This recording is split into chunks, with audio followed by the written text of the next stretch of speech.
Good morning, happy Thursday, happy almost weekend. Today I pulled out some random jewelry and I came across this necklace my mother-in-law gave me, some earrings, and this ring. So I was going for a green theme. And I know we've talked about this before, but there's something interesting about the objects in our environment that help catalog our lives. So even if you don't keep a journal, even if you don't save photos, these things each has a story. And if you stop for a moment and almost use them like a talisman or a touchstone, just think about what was the experience behind the thing. So for instance, these earrings, I met this really cool artist. I was at the Evergreen Brickworks, Christmas before COVID hit. So many interesting artists, and it was so cool to see a jewelry maker who made exactly the things that really spoke to me. This ring, I found out was from 1960s. It's a vintage designer, and my drama teacher gave it to me when I was in high school with a bag of jewelry she didn't want. This necklace, I don't have anything from my mother-in-law, who is still alive, 93, but this necklace I received from her. Again, I think it's a similar artist from the 60s, and my birthstone is emerald, so I thought this was really interesting. I'm sure it's gold. This ring, I remember getting it in university. So we have these objects in our life that help us go back in time without having to have the full experience. You can temporarily go back into these experiences. And then today I opened today's reading. Your environment tells a story about who you are. So you could extend environment to your objects, your clothing, your things. Look around you. The environment you have created for yourself tells a story of who you are. Whether you've lived a pared down existence with only the necessities, surround yourself with objects holding sentimental value, or you design your personal space to express a particular aesthetic. Maybe you got rid of everything and you've always dreamed of this certain kind of aesthetic of your home. The way in which you choose to arrange and organize your surroundings in a reflection of your values and life choices. Ask yourself as you look, what do my choices tell me about myself? So if someone were to walk through your home without knowing anything about you, what kind of things do you think they'd take away with who you are? What do my choices tell me about myself? Invite the environment that you have created to mirror the thoughts about your personality and values back to you. Recognize it as a storyteller of your life and a narrative. So you could say that your objects are a narrative of you. Your clothing, definitely, I feel like we have different clothing based on different periods in our life. The jewelry has a different story behind it. Maybe the books, I find the more that I moved, the more I got rid of extraneous things. So then the narrative gets tighter and tighter of what's actually important to you. If you had to pare all of your books down to 5, what would those 5 be? So let's move to the mat. I thought today we would work specifically on hip things. The squat is an overlooked important pose that lots of cultures use. If you watch travelogue shows set in other mainly hot countries, you'll see a lot of people in squat to do their work, to sit, to wait at the bus stop, to pray. If you watch toddlers, they naturally go into a squat. So we're going to focus on how can I do squat without being in a squat. A lot of people, especially as they age or if they've had an injury, their knees don't enable them to do the full squat. So we're going to do some things leading our body into squat position, lying down, actually in a squat, and then we can finish with some poses that also work on the same parts of hip opening. So come to the mat. I'm going to start with my knees as if I was in a squat, and bring your bum as close to your heels as possible and stay here for a moment. I've got my hands naturally behind me, pushing the pelvis forward, push the chest forward. You could let your knees fall wide. It doesn't look very pretty, but it feels good. And so I'm getting the squat, but I can deeply feel this in my ankles and my knees. Then I'm going to come back down into constructive rest. Today I'll take my arms close by my side, palms turned down, roll the shoulders back, and then roll your palms open. Let's take 3 breaths here. Inhale 1. Exhale. Inhale 2. Exhale. Inhale 3. Exhale. Bring the soles of your feet together. Knees fall open. And what does reclined cobbler look like for you before we even start our practice? So I'm going to massage my hips to help this happen a little better. You could put a block on its side under each knee, so you're going to support the opening. You could take your arms wide to 45 or T, and let's take 5 breaths here, letting the whole front of the body open passively. Inhale 1. Exhale.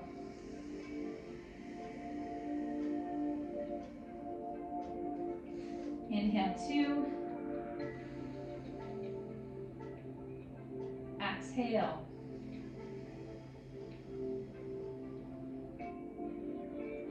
Inhale 3.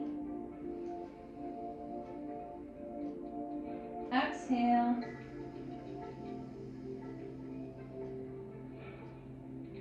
Inhale 4.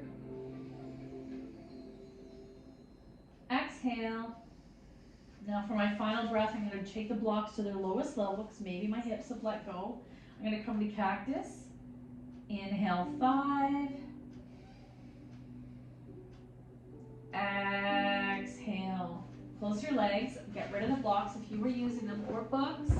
Now keeping the knees 1 fist width apart, can you keep the left leg glued? It's in line with the hip, but I'm going to let the right knee fall open. So it's almost like half of a reclined cobbler. What I noticed is my body wants to go with it, so keep this left hip anchored, left knee to the ceiling, left ankle in line with the knee, and I'm just letting my right knee fall open. Back to center. You might even take your hands to your hips to keep them squared off. Right knee is glued, knee to the ceiling, left knee falls open. And I notice a deep tightness in one versus the other. Back to neutral. Now we're going to do the opposite. Left knee stays up, but walk your right foot to the edge of the mat. Oh, and drop your right knee into center. Oh, that's an internal rotation of the hip. I can feel it in knee, thigh, hip, upright. Right knee upright. I'm going to walk left foot to the edge of the mat. Drop the left knee in, internal rotation. And back to center. And one more time, recline cobbler. Soles of the feet together, knees wide, arms wide. Let's take 5 more breaths here silently in your head.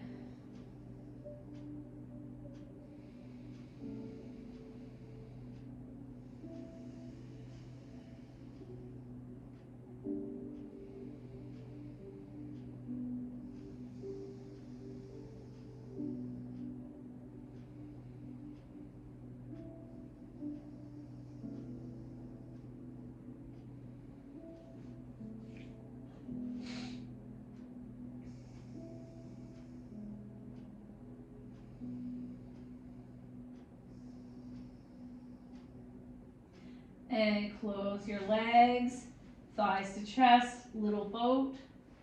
How closely can you pull those thighs into your belly and press your lower back down?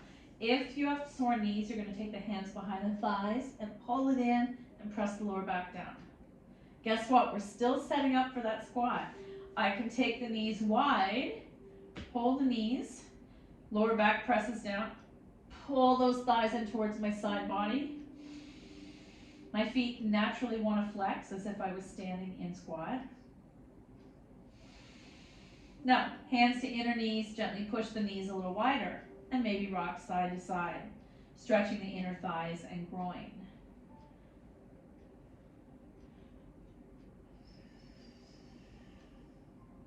Now, you've established the hips that are nice and wide, arms back into cactus, feet are flexed. Now we're in frog on our back. Let's do 5 breaths here. Inhale 1. Exhale. Try not to collapse the neck, chin to the ceiling slightly. Inhale 2. Exhale. Inhale 3. Exhale. Inhale 4. Keep those feet flexed. Inhale 5. Exhale, close the legs. Rocking side to side, or egg beaters. We're continuing to work on these hip flexors. So let's take right knee in, left foot in the air, flex and lower all the way down. Drawing that right thigh in. Let's rock the baby. Left hand takes right foot, right hand, right knee. Rock the baby. 5 breaths. Maybe inhale to the outside, exhale to the center. Inhale to the outside, exhale to the center.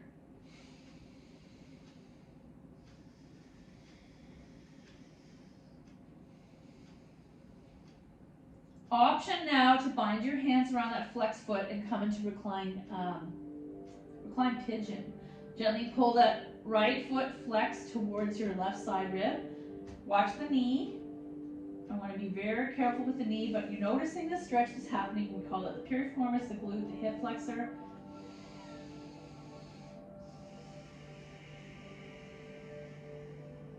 And finally, left hand takes right knee over, single leg spinal twist. If your hips are tight, you have that option of taking the stack of the blocks under the knee.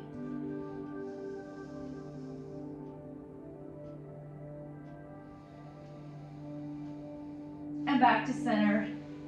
Little boat or egg beaters.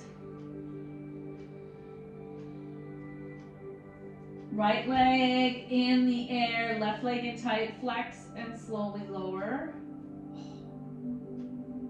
We're gonna rock the baby on this side. I'm gonna move my blocks to the other side. Right hand holds flex left foot, left hand, left knee, rock the baby. Let's take 5 breaths here in your head.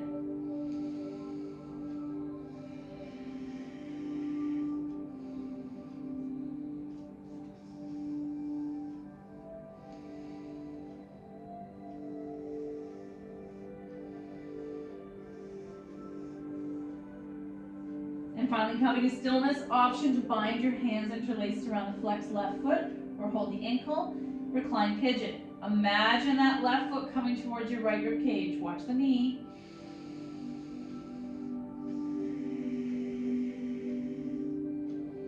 Finally, let's turn this into single leg spinal twist. Right hand takes left knee over towards the blocks. Left shoulder anchored. And back to center. Little boat or egg beaters. Let's take those knees wide once more. I'm going to hold the inner knees.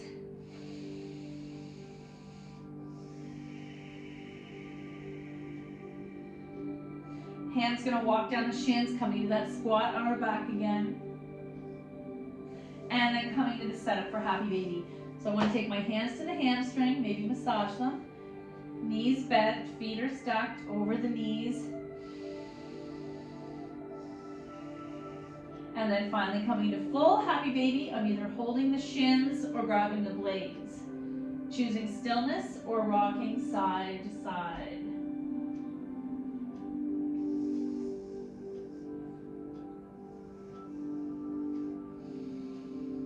And then soles of the feet together.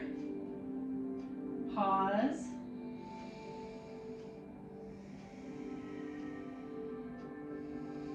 Let's do 5 breaths here. Option to bind around those blades or hold your ankles.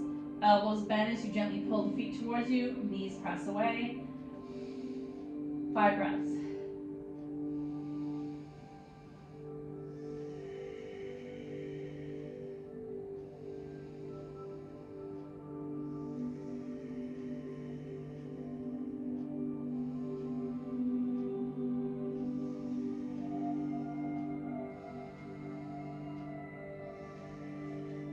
Coming back to happy baby, let's keep left foot towards the floor, right hand on right foot.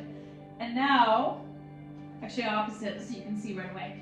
I'm going to grab the blade of that left foot and I'm going to let the right hip come up as I try to bring that left knee to the floor. It's a bit of a twist in the hips. It reminds me of an old-fashioned ice cube tray when you kind of bend it on an angle to loosen those ice cubes. Oh, so tight. And then back up, switch, left foot down, right hand, right foot. Imagine you can get that right knee to the floor. There's a bit of a twist.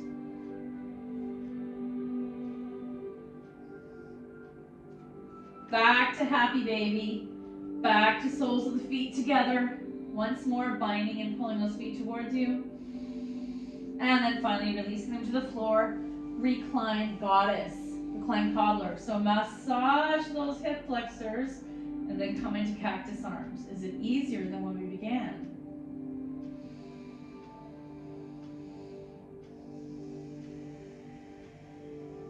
Close the legs, feet in the air, and remember that connection between ankle and hips. Let's really work on our ankles first. We're going to roll out the ankles, point and flex, fan the toes.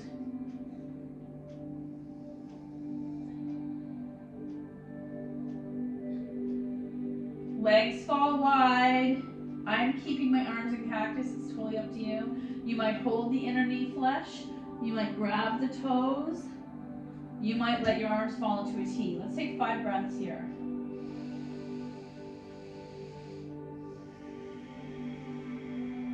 On the exhale, you're melting any tension inside the inner thighs.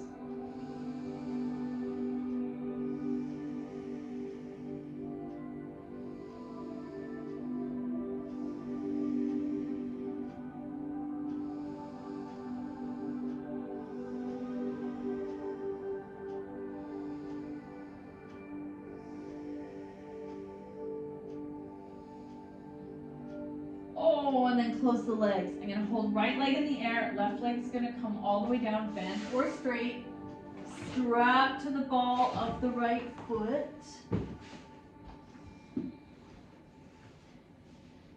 Let's stir that leg for a bit. Remember that interconnectivity between tight hamstring, tight hips. And finally, both straps in the right hand. That arm, grabbing the strap. Right leg out to the side. Left side flexed and grounded. 2 breaths. Inhale 1. Exhale. Inhale 2. Exhale. Strap into the left hand. Take it across part way or all the way over. Back to the sky. Knees to chest, little bow. Once more, right foot in the air, flex and lower all the way down. Left foot in the air, strap to the ball of the left foot.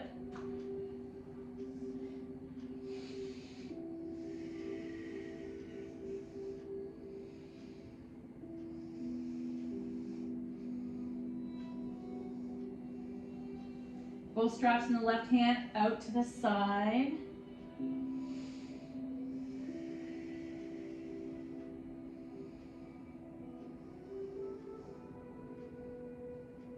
Back to the sky, strap in the right hand and across the midline. Back to the sky, get rid of the strap. Little boat. Or egg beaters. Is it getting easier? Last pose on the floor. Feet to the mat, 1 or 2 fist width apart. Right foot flex, open that right knee, and massage the right hip flexor. This same action of open knee, we use this for fire logging, pigeon, and thread the needle. So I'm going to either grab behind that leg or use a strap behind that thigh.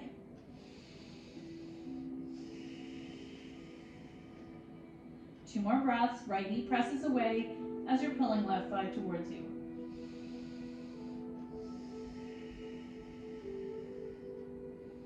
And release, shake it out. Feet to the mat. Left foot flexes onto right knee. Open that hip. Maybe massage. Oh, maybe bind behind the right thigh. Bring it towards you.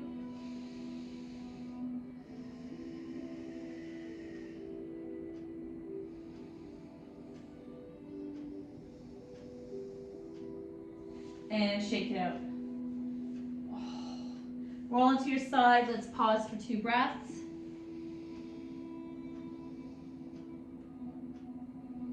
And then gently press yourself upright. We're going to come into wide leg extended child's pose. Nice way to open the hips. Where did my necklace go? Okay, I like to tuck the toes, widen the knees, press my bum back. Then I'm going to untuck and press my bum back. I'm using the floor as a bit of traction. Option to go a little lower depending on your body.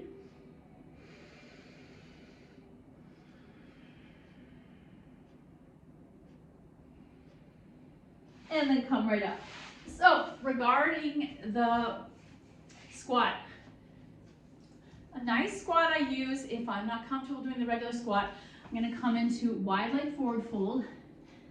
Knees are pretty wide, knees are bent, and I'm going to bring my, I like to bring my bent elbows to my knees and press my bum out. So this is it. For some of us, this is it. The more I push my bum out, I'm getting a nice stretch to lower back, glutes, hips. Option from here to come into a squat. I actually would prefer all of us to do a supported squat. So I'm using 2 blocks, or maybe you have a little stool, or what are those exercise balls. So I'm going to come into my supported squat. Let's take 5 breaths here. Supporting it is meaning I'm holding up the pelvis with an object. In this case, it's 2 blocks. That helps my knees. Elbows to inner knee, palms pressed into each other, thumbs into heart center or sternum. I'm going to take 5 breaths here. You'll notice I turn my ankles way out, almost like ballet. Everyone's going to do this differently depending on your hip structure, quite often depending on your gender. Female hips naturally are turned out after puberty. 5 breaths. Inhale 1. Exhale. Inhale 2. Exhale. Inhale 3. Exhale. Inhale 4. Exhale. Inhale 5. Exhale, help yourself come all the way back up, and I turn my feet facing forward again, and I'm just going to do a tiny forward fold. Oh, because my hamstrings are so tight. Give my knees a break. You might keep the knees bent. Another stretch I like to use with the blocks is when we do, it's a variation of lizard or dragon. So I'm going to take my blocks hip width apart. Let's take a right foot to right block. Right knee, inner knee, actually do the other side so you can see it. Left foot to left block. Press the left inner knee to the left bicep. Can you even see my bicep? No. And I'm going to stay here for a moment. Press the floor away. Option to walk that right leg back and untuck. So now I'm stretching both hips in different ways. Or tuck and rise. I like to stare at the floor, the mat, keep my neck in line with my spine, and really push the floor away as you're pressing the left knee into your left bicep. And then I'm going to come out, switch. Right foot beside right block. I'm either staying here, or inchworming that left leg out, untuck, or tuck and rise. Head in line with my spine, push the floor away. Come on out, undo, keep your hands there, extended child's pose. Another variation, left foot, left block. And this is one we love, where I'm going to take the blocks to their highest level, depending on how tight I am today. You can see what they look like. Left foot to left block, hands on the block, and then if you're able to come down on the forearms, great. If you're able to, I like to press the palms together, Sphinx arms. Keep that left knee pressing into the left bicep. And could I go lower today? Let's see how tight I am. Oh, I could go a little lower, but don't keep that left knee. You don't want it to press out. You want it to press to the center. And come on out, let's switch. Right foot beside the blocks, high. I'm going to start high and then come into Sphinx. Keep the right knee pressing to the right bicep, palms press into each other. Or I'm going to take it a little lower depending on my hips and my knee. And come on out. Let's one more do our extended child's pose. Palms to the blocks, extend. I'm going to widen my knees, drop the blocks lower, and come all the way curt to the floor. And come on out. So the last version we want to do, I want to take the blocks, we're going to do our pigeon. We often will talk about how swan is an opportunity for you to come into the sensation of pigeon, but without the pivot on the knee. So coming into tabletop, let's see what it looks like front on. If I'm going to do swan, and let's actually all do swan, right knee to right wrist, left leg extends. That's it. I'll show you from the side. Tabletop, right knee straight forward towards my right thumb, and extend left leg back. I'm not going anywhere. This is it. You can stare forward, you can come into Sphinx, try not to tip into that right hip. And now we're going to switch back to tabletop, left knee forward, right leg back, straight on, or Sphinx. Now I want to take it to the next level because I love pigeon. Tabletop, right knee to right wrist crease, pivot that ankle. So I'm taking right ankle on a diagonal, left leg back, and I'm going to take a block underneath my right bum cheek to keep my hips squared off so I'm not putting that effort onto the knee or the joint. Upright or Sphinx.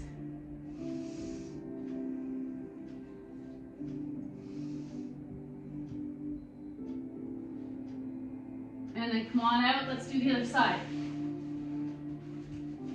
Tabletop, left knee to left wrist crease, pivot the leg, right leg back, untuck.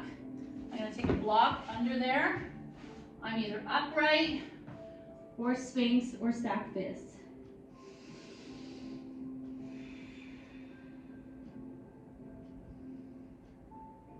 And then come on out. Oh, nice.